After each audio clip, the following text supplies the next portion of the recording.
നമസ്കാരം. 2018 മെയ് 27 രാവിലെ 9 മണി കഴിഞ്ഞ് 40 ആയപ്പോൾ നീനു എന്നു പേരുള്ള ഒരു പെൺകുട്ടി കോട്ടയത്തെ ഗാന്ധിനഗർ പോലീസ് സ്റ്റേഷനിലെത്തി. അവൾ ഒരു പരാതിയുമായിട്ടാണ് എത്തിയിരിക്കുന്നത്. അവളുടെ ഭർത്താവിനെ കാണാനില്ല എന്നതാണ് അവളുടെ പരാതി. അവള് ഹോസ്റ്റലിലാണ്. അവളുടെ ഭർത്താവിന്റെ സുഹൃത്തിനൊപ്പമാണ് താമസിച്ചിരുന്നത്. ഭർത്താവിനെ വിളിച്ചിട്ട് കിട്ടാതെ വന്നതും ആ പെൺകുട്ടി ആ സുഹൃത്തിനെ വിളിച്ചു. സുഹൃത്തിന്റെ പേര് അനീഷ് എന്നാണ്. അനീഷിനെയും ഫോണിൽ കിട്ടിയില്ല. ഹസ്ബൻഡ് സുഹൃത്ത് അനീഷിനെയും ഫോണിൽ കിട്ടാതെ വന്നതും അവൾക്ക് പരിചയമുള്ള അവളുടെയും അവളുടെ ഭർത്താവിന്റെയും സുഹൃത്തുക്കളെ വിളിച്ച് കാര്യം പറഞ്ഞു. അവരാണ് കാര്യങ്ങൾ തിരക്കിന് ശേഷം നീനുവിനോട് കാര്യം പറഞ്ഞത്. അനീഷിന്റെ സുഹൃത്ത് കെവിനും താമസിച്ചിരുന്ന വീട്ടിൽ തലേദിവസം രാത്രി ചില പ്രശ്നങ്ങൾ ഉണ്ടായിട്ടുണ്ട്. ആ പ്രശ്നങ്ങൾക്ക് ശേഷം അനീഷിനെയും കെവിനെയും കാണാനില്ല. അത്രയും കാര്യങ്ങളാണ് സുഹൃത്തുക്കൾ നീനുവിനെ അറിയിച്ചത്. ആ വിവരം അറിഞ്ഞപ്പോഴാണ് നീനു ഹോസ്റ്റലിൽ നിന്ന് ഗാന്ധിനഗർ പോലീസ് സ്റ്റേഷനിൽ എത്തിയത്. നീനു പറഞ്ഞ കാര്യങ്ങളൊക്കെ കേട്ട് ആ പോലീസുകാരന് പെട്ടെന്നൊരു സംശയം. ആ പെൺകുട്ടിയുടെ പേരും ആ പെൺകുട്ടി പറഞ്ഞ അവളുടെ ഭർത്താവിന്റെ പേരും അയാൾക്ക് പരിചയമുള്ളതുപോലെയാണ് കേട്ടപ്പോൾ തോന്നിയത്. ഗാന്ധിനഗർ പോലീസ് സ്റ്റേഷനിൽ അനവധി പോലീസുകാരുണ്ട്. ഒരുപാട് കേസുകൾ എല്ലാ ദിവസവും വരുന്നതാണ്. തലേ ദിവസം ഒരു പ്രശ്നം ആ സ്റ്റേഷനുമായി കണക്ട് ചെയ്തുണ്ടായിരുന്നു. ആ പ്രശ്നത്തിലെ കാരണക്കാരായ രണ്ട് വ്യക്തികളുടെ പേരുകൾ നീനുവെന്നും കെവിനാണെന്നും ആ പോലീസുകാരൻ അറിയാം. അവൻ ഉടൻ തന്നെ സ്റ്റേഷൻ ഹൗസ് ഓഫീസറെ വിവരം അറിയിച്ചു. സ്റ്റേഷൻ ഹൗസ് ഓഫീസർ വിവരം അറിഞ്ഞതും നീനുവിനെ അദ്ദേഹത്തിന്റെ മുറിയിലേക്ക് വിളിപ്പിച്ചു. അദ്ദേഹത്തിന് തലേദിവസം നടന്ന കാര്യങ്ങളെക്കുറിച്ച് ഒരു ധാരണയുണ്ട്. ആ നീനു എന്ന പെൺകുട്ടിയും കെവിൻ എന്ന ചെറുപ്പക്കാരനും തലേ ദിവസം ആ സ്റ്റേഷനിൽ അഭയം പ്രാപിച്ചവരാണ്. കെവിനെ വിവാഹം കഴിക്കാൻ താല്പര്യമുണ്ടെന്ന് പറഞ്ഞിട്ടാണ് ആ പെൺകുട്ടി അവിടെ എത്തിയത്. അവിടെ വെച്ച് ആ പെൺകുട്ടിയുടെ വീട്ടുകാർ പ്രശ്നമുണ്ടാക്കുകയും പെൺകുട്ടിയെ അവിടെ നിന്ന് വിളിച്ചിറക്കിക്കൊണ്ടു പോകാൻ ശ്രമിക്കുകയും ചെയ്തിരുന്നു. ആ സമയത്ത് റോഡിലൂടെ വന്ന ഒരു ബസ് ശബ്ദം കേട്ട് സ്റ്റേഷന്റെ മുന്നിൽ നിർത്തി. ബസ്സിൽ ഒരുപാട് ആളുകൾ ഉണ്ടായിരുന്ന സമയമാണ്. ബസ്സിലെ ആളുകളൊക്കെ ബസ്സിൽ നിന്ന് ചാടി ഇറങ്ങി സ്റ്റേഷനകത്ത് എന്താണ് സംഭവിക്കുന്നത് നോക്കുമ്പോൾ പോലീസുകാർ അകത്തുനിന്ന് പുറത്തേക്ക് വന്നിരുന്നു. പുറത്ത് ശരിക്കും ഒരു വിഷയമാണ്. ഒരു പെൺകുട്ടിയെ ആരൊക്കെയോ വലിച്ചിഴയ്ക്കുന്ന ഒരു രംഗമാണ് പോലീസ് കാണുന്നത്. നാട്ടുകാർ ഒത്തിരി പേർ സ്റ്റേഷനുള്ളിലേക്ക് കയറുമെന്ന് ബോധ്യം വന്ന പോലീസ് പെട്ടെന്ന് ആ പ്രശ്നത്തിൽ ഇടപെടുകയും എന്താണ് കാര്യമെന്ന് തിരക്കുകയും ചെയ്തു. അപ്പോഴാണ് കാര്യങ്ങളുടെ ഒരു വശം പോലീസിന് ബോധ്യമാകുന്നത്. നീനു എന്ന പെൺകുട്ടിയും കെവിൻ എന്ന ചെറുപ്പക്കാരനും സ്നേഹത്തിലായിട്ട് കാലം കുറച്ചായി. കെവിനെ വിവാഹം കഴിക്കാൻ അവൾക്ക് ശരിക്കും ആഗ്രഹമുണ്ട്. പക്ഷെ അവളുടെ ആ ആഗ്രഹത്തെ അംഗീകരിച്ചു കൊടുക്കാൻ അവളുടെ മാതാപിതാക്കൾക്ക് തീരെ താല്പര്യമില്ല. അതുകൊണ്ടാണ് ആ വിഷയം ഉണ്ടായത്. മാതാപിതാക്കൾക്കൊപ്പം പോകാനാണ് വിവരം കേട്ടപ്പോൾ പോലീസ് ആദ്യം നീനുവിനെ ഉപദേശിച്ചത്.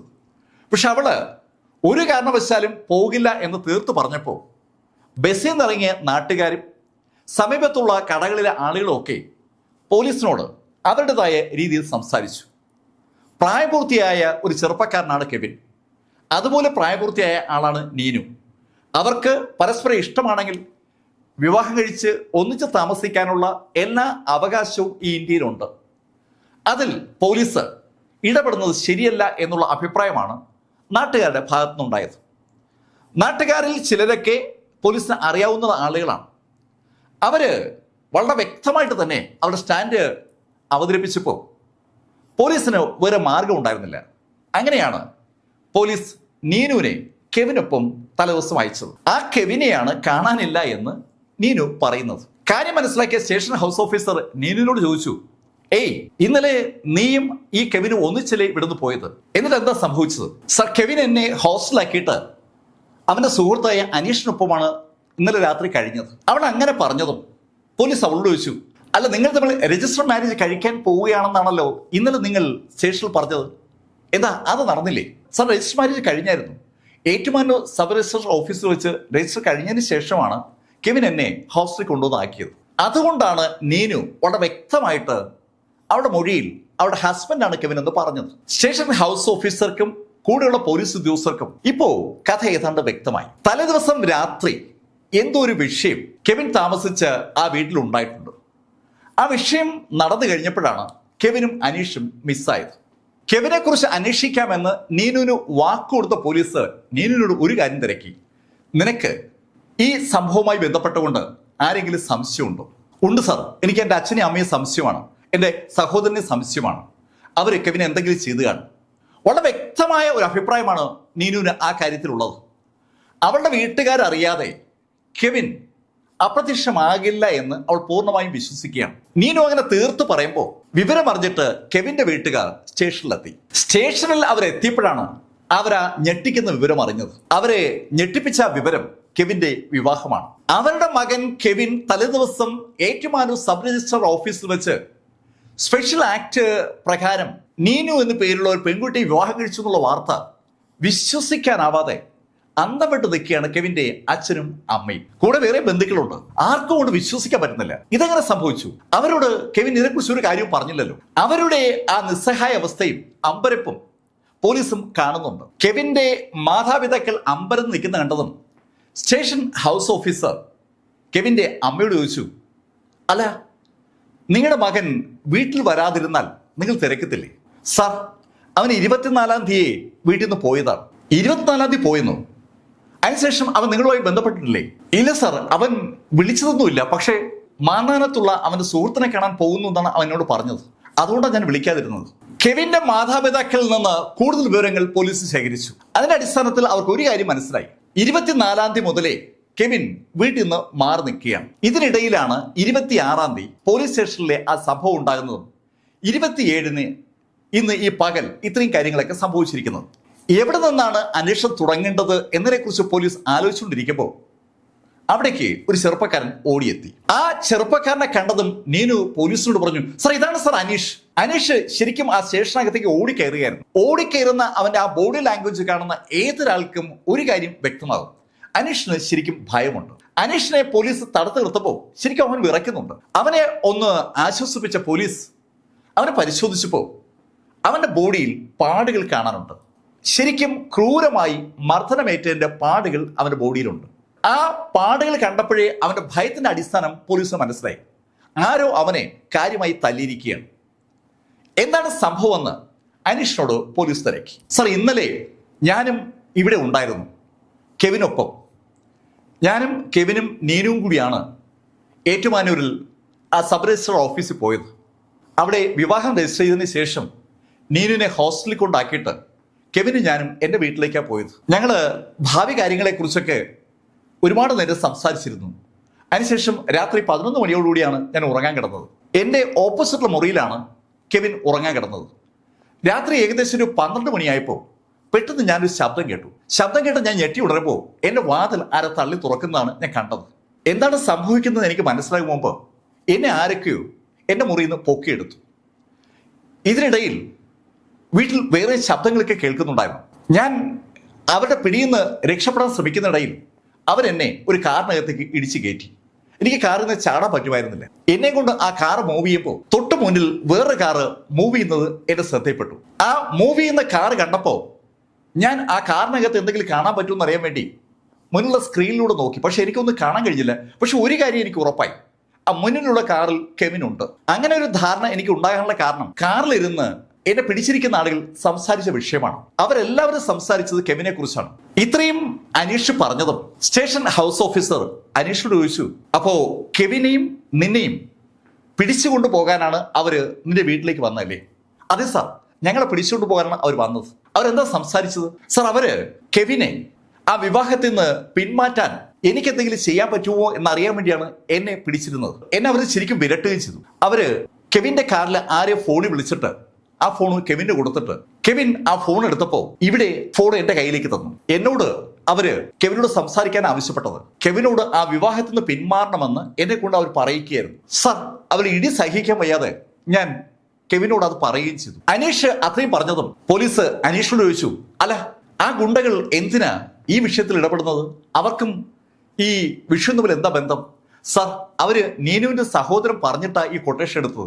അവര് പരസ്പരം സംസാരിക്കുന്നത് ഞാൻ കേട്ടതാണ്. അവർക്ക് 1.5 ലക്ഷം രൂപയാണ് നീനുവിന്റെ സഹോദരൻ കൊടുക്കാന്ന് പറഞ്ഞത്. അവര് നീനുവിനെ കുറിച്ച് വളരെ മോശമായിട്ടൊക്കെ സംസാരിക്കുന്നത് ഞാൻ കേട്ടായിരുന്നു. അതുകൂടി അനീഷ് പറഞ്ഞതും അനീഷിനെ ചോദ്യം ചെയ്യുന്ന ആളുകൾ അനീഷിനോട് ചോദിച്ചു, അല്ല, നീ പിന്നെ എങ്ങനെയാ രക്ഷപ്പെട്ടത്? സാർ, അവരെന്നെ ഒരുപാട് മർദ്ദിച്ചിരുന്നു. മർദ്ദനം സഹിക്കാൻ വയ്യാതായപ്പോൾ എനിക്ക് ഛർദ്ദിക്കാനുള്ള ഒരു വിമർശനം ഉണ്ടായി. ഞാൻ ഛർദ്ദിക്കാൻ പോവുകയാണെന്നുള്ള കാര്യം അമ്മയോട് പറഞ്ഞപ്പോൾ അവര് കാറ് നിർത്തി എന്നെ അവർ പുറത്തിറക്കി. ഞാൻ പാടുപെട്ട് ഛർദ്ദിക്കുമ്പോൾ ഞങ്ങളുടെ മുന്നിൽ പോയ കാറ് ഞങ്ങളുടെ മുന്നിൽ നിർത്തിയിരിക്കുന്നത് ഞാൻ കണ്ടു. ഛർദ്ദിക്കുന്നതിനിടയിൽ നിർത്തിയിരിക്കുന്ന ആ കാറിലേക്ക് ഞാൻ നോക്കുമ്പോൾ ആ കാറിന്റെ ഡോർ തുറന്നതും അതിൽ നിന്ന് 2 പേര് പുറത്തിറങ്ങി. അവർ അകത്തുള്ള ഒരാളെ വലിച്ച് പുറത്തെടുത്തിട്ട് കാറിന്റെ പുറത്ത് റോഡ് സൈഡിൽ കിടത്തുന്നതാണ് ഞാൻ കണ്ടത്. ആ റോഡിന്റെ സൈഡിൽ കിടത്തിയ ആളെ ഞാൻ അല്പം ദൂരം നിന്നാണ് കണ്ടത്. കാണുമ്പോൾ തന്നെ എനിക്ക് ഒരു കാര്യം വ്യക്തമാണ്, അയാൾ ശരിക്കും അവശനാണ്. ശരിക്കും ഞാൻ ശ്രദ്ധിച്ചുകൊണ്ടിരുന്നതും ആ ആള് കിടന്നതും ഒരു പുഴയുടെ തീരത്താണ്. നീ അവിടെ കിടത്തിയ ആളെ കൃത്യമായി കണ്ടായിരുന്നു. അത് കെവിനാണോ സർ എന്ന് ചോദിച്ചാൽ എനിക്ക് പറയാൻ പറ്റത്തില്ല. പക്ഷെ കെവിന്റെ അതേ ബോഡി ലാംഗ്വേജ് ഉള്ള ഒരാളെയാണ് അവരെടുത്ത് കിടത്തിയത്. നിവിൻ എങ്ങനെ രക്ഷപ്പെട്ടത്? സർ, ആ ആളെ ഒന്നാമത്തെ കാറിൽ നിന്ന് എടുത്ത് പുറത്ത് കിടത്തിയപ്പോൾ എൻ്റെ പുറകിൽ ഞാൻ ശ്രദ്ധിക്കുന്ന സമയത്ത് നിന്നിരുന്ന ആളുകളുടെ ശ്രദ്ധ ആ കാറിലേക്കും അവിടെ പുറത്തേക്ക് എടുത്ത ആളിലേക്ക് തിരിഞ്ഞിരുന്നു. അവര് ഒന്നാമത്തെ കാറിലുള്ള ആളുകളോട് എന്ന് വിളിച്ച് സംസാരിച്ചത് എൻ്റെ അടുത്തുനിന്ന് ആ കാറിൻ്റെ അടുത്തേക്ക് നടന്നു. ഞാൻ പാടുപെട്ട് ശ്രദ്ധിക്കുന്നതുകൊണ്ട് അവര് എന്നെ അത്ര സീരിയസ് ആയി ആ നിമിഷം കണ്ടിരുന്നില്ല. അവര് കാറിൽ നിന്ന് ഏകദേശം ഒരു 4-5 സ്റ്റെപ്പ് മുന്നോട്ട് നടന്നപ്പോൾ ഞാൻ എണീറ്റ് പുറകുവശത്തേക്ക് തിരിഞ്ഞു ഓടുകയായിരുന്നു. ഇത്രയും കാര്യങ്ങൾ അനീഷ് പറഞ്ഞപ്പോൾ പോലീസ് അനീഷിനോട് ചോദിച്ചു, അല്ല നീ ഓടിയപ്പോൾ അവര് നിന്നെ പിടിക്കാനായി പുറകെ ഓടിയില്ലേ? സർ, അവര് തിരിഞ്ഞു നോക്കുമ്പോഴേക്കും ഞാൻ ഓടി ഒത്തിരി ദൂരേക്ക് മാറിയിരുന്നു. അവര് എൻ്റെ പുറകെ ഓടണമോ വേണ്ടയോ എന്ന് ഒരു നിമിഷം ആലോചിച്ച് നിന്ന ആ സമയം മതിയായിരുന്നു എനിക്ക് ഓടി രക്ഷപ്പെടാൻ. ഞാൻ ഇത്തരം ഒരു സാഹചര്യം ഉണ്ടാക്കാൻ വേണ്ടി മനഃപൂർവ്വം ശ്രദ്ധിക്കാൻ ആ കാറിൽ നിന്ന് പുറത്തിറങ്ങിയതാണ്. ഓഹോ, നിനക്ക് ആ സ്ഥലം ഏതാണെന്ന് അറിയാവോ? സർ, കാറിൽ ശരിക്കും ഫിലിം ഒട്ടിച്ചിരുന്നു, അതുകൊണ്ട് ചുറ്റും കാണാൻ പറ്റുന്നില്ലെങ്കിലും അവർ പറഞ്ഞ അറിവിൽ നിന്ന് എനിക്ക് ഒരു കാര്യം വ്യക്തമാണ്, അത് തെന്മലയാണ്. എന്നോട് അവർ അവസാന നിമിഷം ഒരു കാര്യം പറഞ്ഞിരുന്നു, നിനക്ക് പ്രകൃതി സൗന്ദര്യം കാണാനുള്ള ഏറ്റവും അവസാന അവസരമാണ് ഈ തെന്മലയിലെ സൗന്ദര്യം, ഇനി ഒരിക്കൽ കൂടി കാണാൻ നിനക്ക് അവസരം കിട്ടില്ല എന്ന് അവർ എന്നോട് പറഞ്ഞിരുന്നു. അതുകൊണ്ട് എനിക്ക് ഉറപ്പാണ് സാർ, അവരെന്നെ കൊണ്ടുപോയത് തെന്മലയാണ്. അതുമാത്രമല്ല, ഞാൻ അവിടെ നിന്ന് ഓടി റോഡിൽ കയറി ബസ്സിൽ കയറുമ്പോൾ അത് ഞാൻ ഉറപ്പാക്കുകയും ചെയ്തു, ഞാൻ എത്തിയിരുന്നത് തെന്മല തന്നെയാണ്. സാർ, അവിടെ നിന്ന് ബസ്സിലാണ് സാർ ഞാൻ ഈ കോട്ടയത്തേക്ക് വന്നത്. ബസ്സിൽ അവൻ തെന്മലയിൽ നിന്ന് കോട്ടയത്ത് എത്തി എന്നുള്ള കാര്യം പോലീസിനോട് പറഞ്ഞതും പോലീസ് അവനോട് നിർണായകമായ ആ ചോദ്യം പിന്നെയും ചോദിക്കുകയാണ്, ശരിക്കും ആ സ്ഥലം ഏതാണെന്ന് നിനക്ക് എന്തെങ്കിലും ഓർമ്മയുണ്ടോ? സർ, ചാലിയക്കര എന്നോ മറ്റോ ആണ് അവര് ആ സ്ഥലത്തെക്കുറിച്ച് പറഞ്ഞത്. അവന്റെ മനസ്സിൽ പതിഞ്ഞ ഒരു വാക്ക് അവൻ ഓർത്തു വെച്ചിരുന്നത് പോലീസിനോട് പറയുകയായിരുന്നു. ഇപ്പൊ പോലീസിന് ഒരു വിവരം കിട്ടിയിരിക്കുകയാണ്. ചാലിയക്കര എന്ന് പറയുന്ന സ്ഥലത്ത് പുഴയുടെ തീരത്ത് അനീഷിനെയും അതുപോലെ കെവിനെയും അവർ ഇറക്കിയിരുന്നു. അവിടെ പോയി തിരക്കിയാൽ കെവിനെ കുറിച്ച് ബാക്കി കാര്യങ്ങൾ അറിയാം. അനീഷ് പറഞ്ഞ കാര്യങ്ങളും നീനു പറഞ്ഞ കാര്യങ്ങളും കൂട്ടി യോജിപ്പിച്ച പോലീസ് കൂടുതൽ വിവരങ്ങൾ ലഭിക്കണമെങ്കിൽ നീനുവിന്റെ വീട്ടുകാരുടെ മൊഴി ആവശ്യമുണ്ടെന്ന് മനസ്സിലാക്കി നീനുവിന്റെ അച്ഛനെയും അമ്മയും അതുപോലെ സഹോദരനെയും സ്റ്റേഷനിൽ എത്തിക്കാനുള്ള നടപടികളെടുത്തു. തെന്മല പോലീസ് സ്റ്റേഷനിൽ വിളിച്ചു പറഞ്ഞ കോട്ടയം പോലീസ് അവിടെ നിന്ന് നീനുവിന്റെ വീട്ടുകാരെ കോൺടാക്ട് ചെയ്തിട്ട് എത്രയും പെട്ടെന്ന് കോട്ടയം പോലീസ് സ്റ്റേഷനിൽ എത്തിക്കാനുള്ള നിർദ്ദേശമാണ് കൊടുത്തത്. എന്തായാലും അതിന് ഫലമുണ്ടായി. തെന്മല നിന്ന് നീനുവിന്റെ പിതാവും സഹോദരനും ഗാന്ധിനഗർ പോലീസ് സ്റ്റേഷനിലെത്തി. അമ്മ എത്തിയിട്ടില്ല. പോലീസ് അവിടെ എത്തിയ നീനുവിന്റെ അച്ഛനോടും സഹോദരനോടും കാര്യങ്ങളൊക്കെ തിരക്കി തുടങ്ങി. നീനുവിന്റെ അച്ഛനെയും സഹോദരനെയും അമ്മയും പോലീസിന് അറിയാം. 26-ാം തീയതി ആ സ്റ്റേഷനിൽ വെച്ചുണ്ടായ സംഭവത്തിൽ അവരും പങ്കാളികളാണ്. പോലീസിന് അതുകൊണ്ട് തന്നെ അവരുടെ പെരുമാറ്റത്തെക്കുറിച്ചൊരു ധാരണയുമുണ്ട്. പോലീസ് ആദ്യം അവരോട് വളരെ കരുതലോടെയാണ് സംസാരിച്ചു തുടങ്ങിയത്. അങ്ങനെ സംസാരിച്ചപ്പോൾ അവർ അവരുടെ നിസ്സഹായാവസ്ഥ പോലീസിനോട് പറഞ്ഞു. പോലീസ് സ്റ്റേഷനിൽ നിന്ന് കിട്ടിയ നിർദ്ദേശത്തിന്റെ അടിസ്ഥാനത്തിൽ അവർ മകളെ ഉപേക്ഷിച്ച് തെന്മലയിലേക്ക് പോവുകയായിരുന്നു. ബാക്കി കാര്യങ്ങളെക്കുറിച്ചൊന്നും അവർക്ക് ഒരു വിവരവുമില്ല. നീനുവിന്റെ അച്ഛനും സഹോദരനും അങ്ങനെയാണ് ഗാന്ധിനഗർ സ്റ്റേഷനിലെ പോലീസ് ഉദ്യോഗസ്ഥരോട് ചോദ്യങ്ങൾക്ക് ഉത്തരമായി മറുപടി പറഞ്ഞത്. അവരുടെ മറുപടികളൊക്കെ ശ്രദ്ധിച്ചു കേട്ട പോലീസ് അവരുടെ കയ്യിൽ നിന്ന് വാങ്ങിവെച്ച മൊബൈൽ ഫോണുകൾ പരിശോധിക്കാനായി ആ സ്റ്റേഷനിലെ സൈബർ വിദഗ്ധന്റെ കയ്യിലേൽപ്പിച്ചു. ആ സൈബർ വിദഗ്ധൻ ആ ഫോണിലൂടെ കടന്നുപോയതിനു ശേഷം അന്വേഷണ ഉദ്യോഗസ്ഥന് ഒരു റിപ്പോർട്ട് കൊടുത്തു. ആ റിപ്പോർട്ടും ആ ഫോണിലെ വിവരങ്ങളും കണ്ട അന്വേഷണ ഉദ്യോഗസ്ഥൻ നീനുവിന്റെ സഹോദരനോട് ചോദിച്ചു, അല്ല നീ പറഞ്ഞത് ഈ വിഷയത്തിൽ നിനക്കൊരു ബന്ധവുമില്ലെന്നല്ലേ? പക്ഷേ നിന്റെ വാട്സാപ്പ് ചാറ്റുകൾ അങ്ങനെ അല്ലല്ലോ പറയുന്നത്. നീ നീനുവിന്റെ ഹസ്ബൻഡിനെ കൊല്ലാൻ കൊട്ടേഷൻ കൊടുത്തു എന്നാണല്ലോ ചാറ്റ് വായിക്കുന്ന ഞങ്ങൾക്ക് മനസ്സിലാവുന്നത്. സംഭവിച്ച കാര്യം എന്താണെന്ന് നീ പറഞ്ഞാൽ കൂടുതൽ ബുദ്ധിമുട്ടില്ലാതെ നമുക്ക് കാര്യങ്ങളിലേക്ക് കടക്കാം. പോലീസ് വളച്ചുകെട്ടില്ലാതെ വ്യക്തമായി തന്നെ നീനുവിന്റെ സഹോദരനോട് കാര്യം പറയുകയായിരുന്നു. വാട്സാപ്പ് ചാറ്റിൽ എന്താണ് ഉള്ളതെന്നും പോലീസ് അവനെ കാണിക്കുകയും ചെയ്തു. അവനെ കൊല്ലണം തീർത്തേക്ക്. അങ്ങനെ മലയാളത്തിൽ നീനുവിന്റെ സഹോദരൻ ടൈപ്പ് ചെയ്ത് ഒരു മെസ്സേജ് ആർക്കോ സെൻഡ് ചെയ്തിരിക്കുകയാണ്. ആ മെസ്സേജാണ് പോലീസ് നീനുവിന്റെ സഹോദരനെ കാണിച്ചത്. ആ മെസ്സേജ് അവനെ കാണിച്ചിട്ട് പോലീസ് അവനോട് തിരക്കി, ഇത് ആരെ കൊല്ലുന്ന കാര്യമാണ് ഈ മെസ്സേജ് സൂചിപ്പിക്കുന്നത്? സർ, അത് വേറൊന്നുമില്ല സർ, വെറുതെ ഞാൻ ടൈപ്പ് ചെയ്ത. അവൻ ഒന്ന് ഒഴിയാൻ ശ്രമിച്ചപ്പോ പോലീസിന്റെ ശൈലി അങ്ങ് മാറി. പോലീസ് അവനോട് വളരെ കർക്കശമായി കാര്യങ്ങൾ തിരക്കി തുടങ്ങിയപ്പോ പതുക്കെ പതുക്കെ അവൻ കാര്യങ്ങൾ പറഞ്ഞു തുടങ്ങി. നീനുവിന്റെ സഹോദരൻ ഷാനു കോട്ടയം ഗാന്ധിനഗർ പോലീസ് സ്റ്റേഷനിൽ നിന്ന് 26-ാം തീയതി നീനു കെവിനൊപ്പം പോയി കഴിഞ്ഞപ്പോ വിഷമത്തോടെയാണ് തെന്മലയ്ക്ക് മടങ്ങിയത്. പോകുന്ന വഴിക്ക് അവൻ പുനലൂരിലുള്ള ഒരു പെട്രോൾ പമ്പിലെത്തി. ഷാനു ആ പുനലൂരിലെ പെട്രോൾ പമ്പിൽ എത്തുമ്പോൾ അവന്റെ സുഹൃത്തുക്കളൊക്കെ അവിടെയുണ്ട്. സുഹൃത്തുക്കൾ ഷാനുവിനെ കണ്ടപ്പോൾ അവന്റെ മുഖത്ത് ദുഃഖം വായിച്ചറിയുകയും അവനോട് കാര്യങ്ങൾ തിരക്കുകയും ചെയ്തു. അപ്പോഴാണ് അവൻ ആ സുഹൃത്തുക്കളോട് ആ കാര്യം പറഞ്ഞത്. ഗൾഫിലായിരുന്ന അവൻ 23-ാം തീയതി നാട്ടിലേക്ക് മടങ്ങി വന്നത് നീനുവിന്റെ വിവാഹം നിശ്ചയിക്കാൻ വേണ്ടിയാണ്. വിവാഹ നിശ്ചയത്തിനുള്ള നടപടിക്രമങ്ങളിലേക്ക് അവനും അവന്റെ അച്ഛനും അമ്മയൊക്കെ കടക്കുമ്പോഴാണ് നീനു കെവിൻ എന്ന പേരുള്ള ഒരാളോടൊപ്പം ഒളിച്ചോടുന്നത്. അവർക്ക് ഒരിക്കലും അംഗീകരിക്കാൻ കഴിയാത്ത ഒരു ബന്ധമാണ് നീനു കണ്ടുപിടിച്ചിരിക്കുന്നത്. അവരുമായി സാമ്പത്തികമായിട്ടോ സാമൂഹികപരമായിട്ടോ ഒത്തുനോക്കാൻ പറ്റുന്ന ഒരു ടീമേ അല്ല ഈ കെവിന്റെ വീട്ടുകാർ. തികച്ചും അവരെ സംബന്ധിച്ചിടത്തോളം വളരെ താഴ്ന്ന തട്ടിലുള്ള ആളുകളാണ് കെവിനും കെവിന്റെ വീട്ടുകാരും. അത്തരത്തിലുള്ള ഒരു വീട്ടിലെ ഒരാളെ സഹോദരിക്ക് വിവാഹം കഴിച്ചു കൊടുക്കുന്ന സങ്കടം ഷാനു സുഹൃത്തുക്കളോട് പങ്കുവച്ചപ്പോൾ അവർക്ക് അത് മനസ്സിലായി.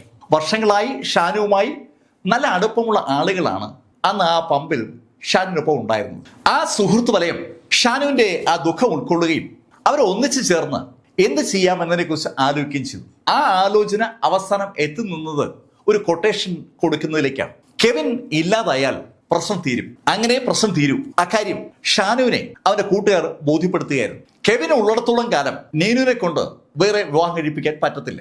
അതുകൊണ്ട് കെവിനെ അവസാനിപ്പിക്കുക, അതിനുവേണ്ടി ഒരു കൊട്ടേഷൻ കൊടുക്കുക. ആ ധാരണയിലേക്ക് ഏകദേശം സന്ധ്യയോടുകൂടി അവര് എത്തിച്ചേരുകയായിരുന്നു. ഇത്തരത്തിലുള്ള ഒരു കൊട്ടേഷൻ ഏറ്റെടുത്ത ഒരാളെ കൊല്ലാൻ അതിനെപ്പറ്റി ടീം വേണമല്ലോ. അതിനെപ്പറ്റി ആരെങ്കിലും ഉണ്ടോ എന്ന് ഷാനു സുഹൃത്തുക്കളോട് തിരക്കുമ്പോൾ അവരിൽ ഒരാള് ഒരു നിയാസിന്റെയും അപ്പുണ്ണിയുടെയും കാര്യം ഷാനുവിനോട് പറഞ്ഞു. ഉടൻ തന്നെ അവർ നിയാസിനെ കോണ്ടാക്ട് ചെയ്തു. കാര്യങ്ങളൊക്കെ കേട്ട് കഴിഞ്ഞതും നിയാസ് ഷാനുവിന് വാക്കുകൊടുത്തു. കെവിൻ എന്ന ആളെ കുറിച്ച് ആലോചിച്ച് ഇനി ഒരു ടെൻഷനും വേണ്ട, ഇതൊക്കെ സിമ്പിൾ കാര്യമാണ് എന്നാണ് നിയാസ് ഷാനുവിനോട് പറഞ്ഞത്. ആ രാത്രി പുലരുമ്പോഴേക്കും കെവിൻ ഒരു ഓർമ്മ മാത്രമായി മാറുമെന്നാണ് നിയാസ് ഷാനുവിന് കൊടുത്ത വാക്ക്. ഷാനു ഇത്രയും കാര്യങ്ങൾ പറഞ്ഞതും ഷാനുവിനെ ചോദ്യം ചെയ്യുന്ന പോലീസ് ഉദ്യോഗസ്ഥൻ ഷാനുവിനോട് ചോദിച്ചു, കെവിന് എന്ത് സംഭവിച്ചു എന്ന് നിനക്കറിയാമോ? സർ, രാത്രിയിൽ കെവിനെ കൊട്ടേഷൻ ഏറ്റെടുത്ത ആളുകൾ പിടികൂടി എന്നുള്ള കാര്യം എനിക്കറിയാം, പിന്നെന്ത് സംഭവിച്ചു എന്ന് അറിയില്ല സർ. ഷാനു ഇത്രയും പറഞ്ഞതും ഷാനുവിനെ ചോദ്യം ചെയ്യുന്ന അന്വേഷണ ഉദ്യോഗസ്ഥൻ ഷാനുവിനോട് ചോദിച്ചു, നീ കൊടുത്ത കൊട്ടേഷൻ അനുസരിച്ച് അവർ ആ കെവിനെ പിടികൂടി വകവരുത്തിയല്ലേ? സർ, അങ്ങനെയല്ല സർ സംഭവം ഉണ്ടായത്. കൊട്ടേഷൻ ഏറ്റെടുത്ത നിയാസും സംഘവും രാത്രി കെവിൻ താമസിക്കുന്ന വീട്ടിൽ ചെല്ലുകയും കെവിനെയും അവന്റെ കൂട്ടുകാരനെയും അവിടുന്ന് പിടികൂടുകയും ചെയ്തു എന്നുള്ളത് സത്യമാണ്. പക്ഷേ അവർ രണ്ടുപേരും അവരുടെ കയ്യിൽ നിന്ന് രക്ഷപ്പെട്ട് ഓടിക്കളഞ്ഞു. ആ കാര്യത്തിൽ തനിക്ക് 100% ഉറപ്പുണ്ടെന്നാണ് ഷാനു പറയുന്നത്. കെവിനും അനീഷും എങ്ങോട്ടാണ് പോയെന്നുള്ള കാര്യം ഇപ്പോ ഷാനുവിന് അറിയില്ല. ഷാനു ആ കാര്യങ്ങൾ പറയുമ്പോഴേക്കും അവൻ അനീഷിനെ കാണുകയും ചെയ്തു. കെവിനൊപ്പം ഉണ്ടായിരുന്ന അനീഷ് ഇതാ രക്ഷപ്പെട്ട് ആ സ്റ്റേഷനിൽ നിൽക്കുകയാണ്. സ്വാഭാവികമായിട്ടും കെവിനും അതുപോലെ രക്ഷപ്പെട്ട് സ്റ്റേഷനിൽ എത്തിയിട്ടുണ്ടാവും, അല്ലെങ്കിൽ സമീപത്ത് എവിടെയെങ്കിലും ഉണ്ടാവും. അതിന്റെ അടിസ്ഥാനത്തിലായിരിക്കും പോലീസ് തന്നെ ചോദ്യം ചെയ്യുന്നത് എന്നുള്ള ശൈലിയിലാണ് ഷാനുവിന്റെ പ്രതികരണം. ഷാനു ഇതൊക്കെ പറഞ്ഞപ്പോൾ ഷാനുയുടെ ബോഡി ലാംഗ്വേജ് വളരെ വിശ്വസനീയമായ ശൈലിയിലാണെങ്കിലും പോലീസ് അവനെ വിട്ടില്ല. പോലീസ് അവനെ യഥാർത്ഥത്തിൽ സെല്ലിൽ അടക്കിയാണ് ഉണ്ടായത്. അതിന്റെ കാരണം അവന്റെ ആ വാട്സാപ്പ് ചാറ്റിനകത്ത് കണ്ട ഒരു പ്രത്യേക മെസ്സേജാണ്. പപ്പ ഗൾഫ് എന്ന് സേവ് ചെയ്തിരിക്കുന്ന ഒരു നമ്പറിലേക്ക് അവൻ ഒരു മെസ്സേജ് അയച്ചിട്ടുണ്ട്. 2 വാക്കുകളെ ആ മെസ്സേജിലുള്ളൂ. അവൻ തീർന്നു. അവൻ തീർന്നു എന്നുള്ള ആ മെസ്സേജ് ഉദ്ദേശിക്കുന്നത് കെവിൻ തീർന്നു എന്നായിരിക്കും എന്നൊരു തോന്നൽ ആ മെസ്സേജ് വായിക്കുന്ന പോലീസിന് തോന്നിയിട്ടുണ്ട്. അതുകൊണ്ടാണ് പോലീസ് ഷാനുവിനെ കസ്റ്റഡിയിൽ സൂക്ഷിക്കാൻ തീരുമാനിച്ചത്. 27-ാം തീയതി ആ രാത്രി അങ്ങനെ അവസാനിച്ചു. 28-ന് ഏകദേശം ഒരു 8 മണിയോടുകൂടി ഗാന്ധിനഗർ പോലീസ് സ്റ്റേഷനിൽ ഒരു വിവരമെത്തി. തെന്മല പോലീസ് സ്റ്റേഷനിൽ നിന്നാണ് ആ വിവരം വരുന്നത്. തെന്മല പോലീസ് സ്റ്റേഷന്റെ പരിധിയിലുള്ള ചാലിയക്കര എന്ന് പറയുന്ന സ്ഥലത്ത് കനാലിൽ ഒരു ബോഡി ഒഴുകി നടക്കുന്നത് അവർ കണ്ടിരുന്നു. ആ ബോഡി അവർ കരക്കടിപ്പിച്ച് പരിശോധിച്ചപ്പോൾ നേരത്തെ ഗാന്ധിനഗർ പോലീസ് സ്റ്റേഷനിൽ നിന്ന് റിപ്പോർട്ട് ചെയ്യപ്പെട്ട ആ ക്രൈമിൽ പറയുന്ന വ്യക്തിയുടെ ബോഡിയുമായി അതിന് സാമ്യമുണ്ടെന്ന് കണ്ടതുകൊണ്ടാണ് അവർ ഗാന്ധിനഗർ പോലീസ് സ്റ്റേഷനെ വിവരം അറിയിച്ചത്. തെന്മല പോലീസ് സ്റ്റേഷനിൽ പരിധിയിൽ കിട്ടിയ ബോഡി ആയതുകൊണ്ട് തന്നെ ഇൻക്വസ്റ്റ് നടപടികളൊക്കെ അവിടെ പൂർത്തീകരിച്ചു.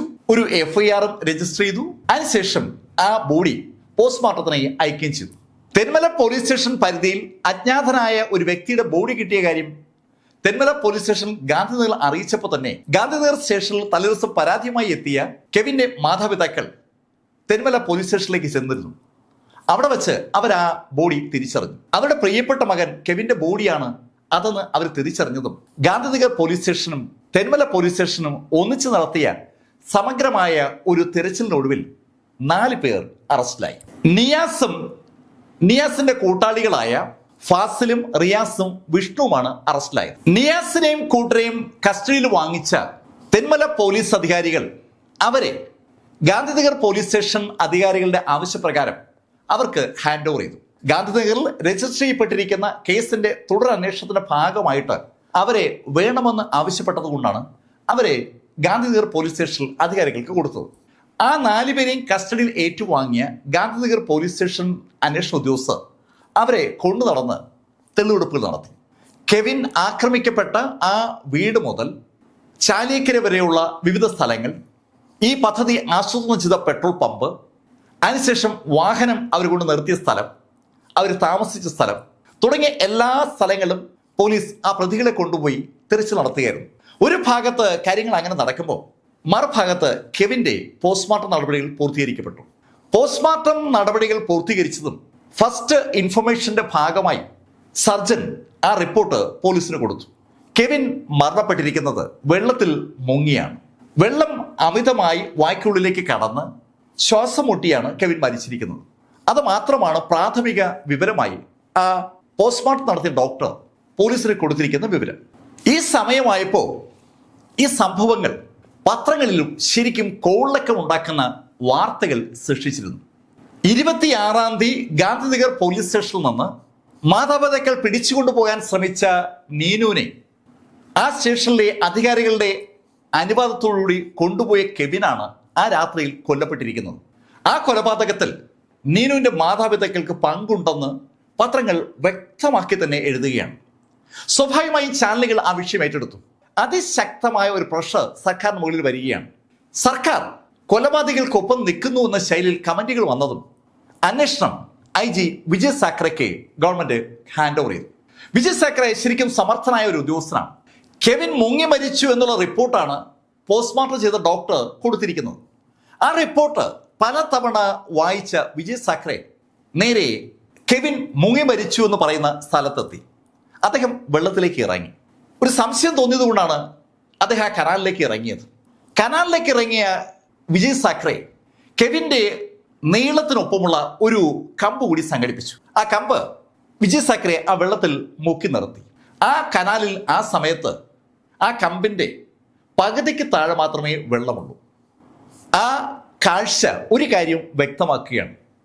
കെവിന്റെ അത്രയും പൊക്കമുള്ള ഒരു വ്യക്തി ആ വെള്ളത്തിൽ മുങ്ങി മരിക്കില്ല.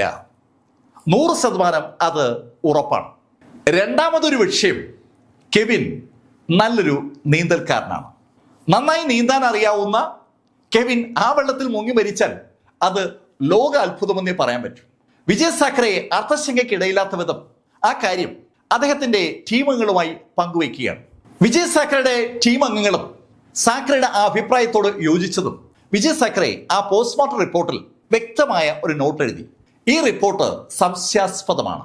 കൂടുതൽ വിശദമായ അന്വേഷണത്തിന് ആ റിപ്പോർട്ട് ഡയറക്ടർ ഓഫ് ഹെൽത്ത് സർവീസിന് അയക്കുന്നു എന്ന് പറഞ്ഞിട്ട് അദ്ദേഹം ആ റിപ്പോർട്ട് അതുപോലെ തന്നെ ഡയറക്ടർ ഓഫ് ഹെൽത്ത് സർവീസിന് ഫോർവേഡ് ചെയ്തു.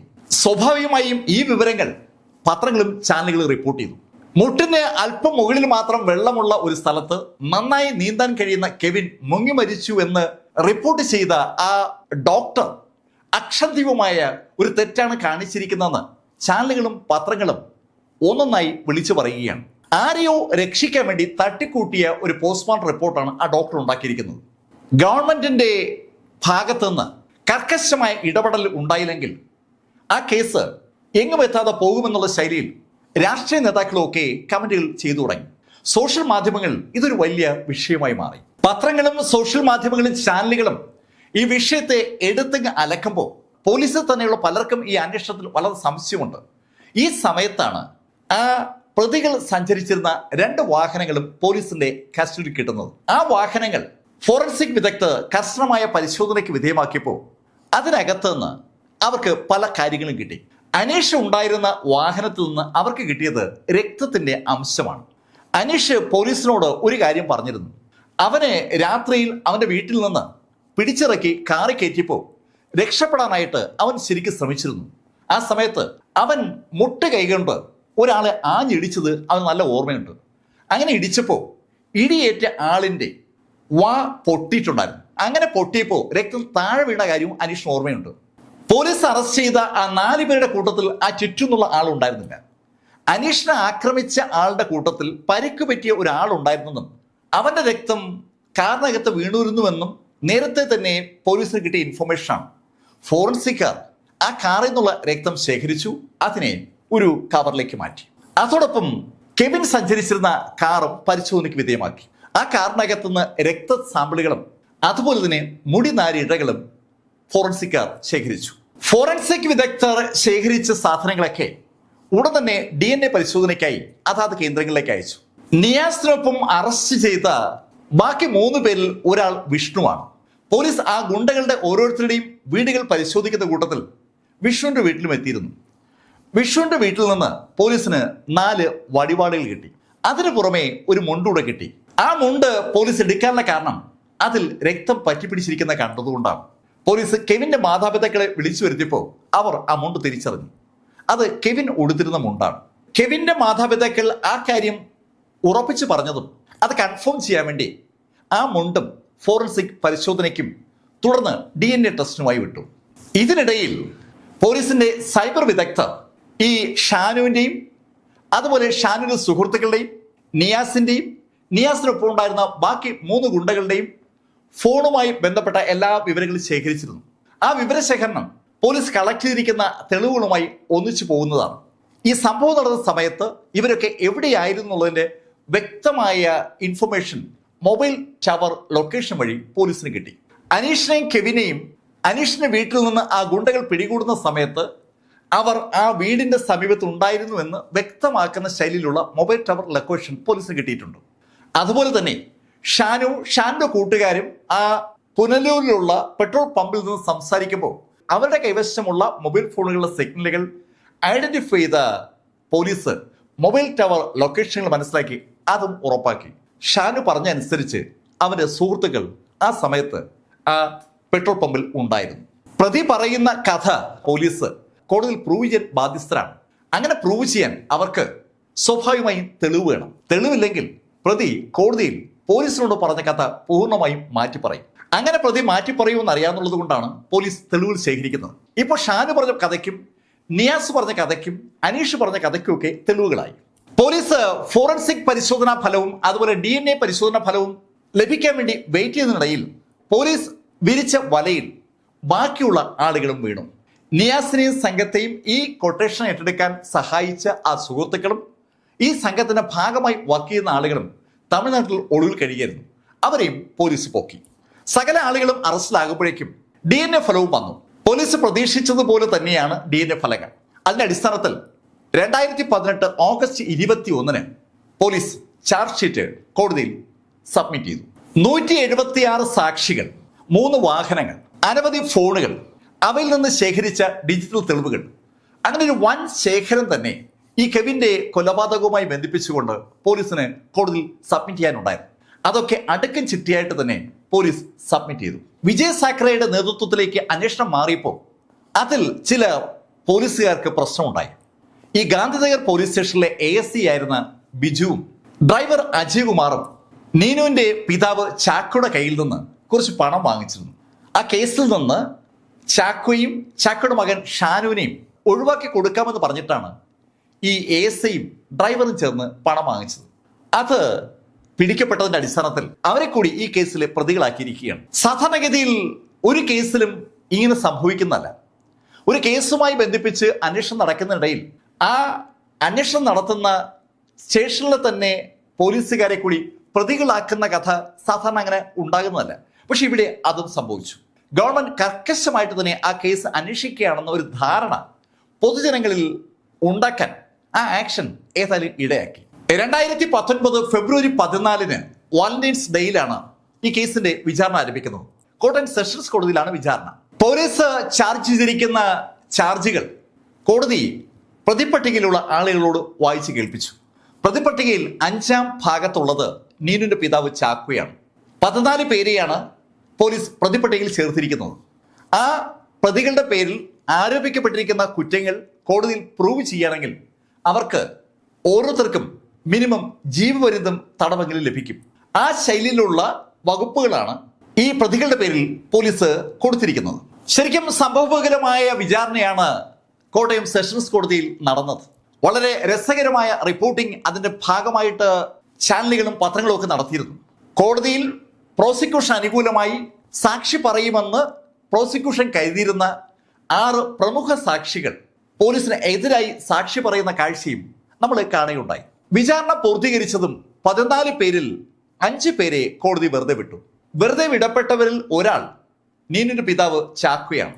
ചാക്കോയ്ക്ക് ഈ കേസുമായി വ്യക്തിപരമായി ബന്ധമുണ്ടെന്ന് തെളിയിക്കാൻ പ്രോസിക്യൂഷന് കോടതിയിൽ പറ്റിയില്ല. അതുകൊണ്ടാണ് ചാക്കോ കുറ്റവിമുക്തനായത്.